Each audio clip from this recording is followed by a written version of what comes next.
What made you go your route to sort of the more tried and true versus the Silicon Valley? I never once in my whole younger life considered tech as a career path.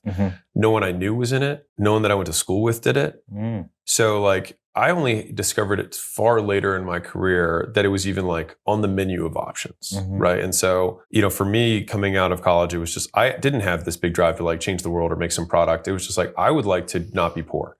That would be great. And so that was kind of my judgment was like, get a job that pays decently well. There's a couple things I really want to unpack here. So the first is that Hormozi's needs clearly were income. Of his 4 core needs, the first one that he has is income. He clearly states here that's his biggest driver. And that need ended up governing all of the others. It was his priority and he wanted to make a certain amount of income to feel successful in his life. Now, the other thing he says here is that he didn't consider tech because it wasn't on his menu of options. When we started asking young adults between the ages of 16 and 20 years old in the United States how many jobs they knew, we found that they only know 6 to 8 jobs, which is insane because there are 867 jobs in the Bureau of Labor Statistics alone. And then we estimate that there's closer to 3,000 unique job titles and more getting added every single month. They're very limited in their menu of options, which is quite literally the language that we use in the Degree Free Way, because we talk about the fact that they don't know what's out there and they can only order off the menu. So if they only know that the menu has 6 items, they can only choose from those 6 items. And that determines the trajectory of their whole future.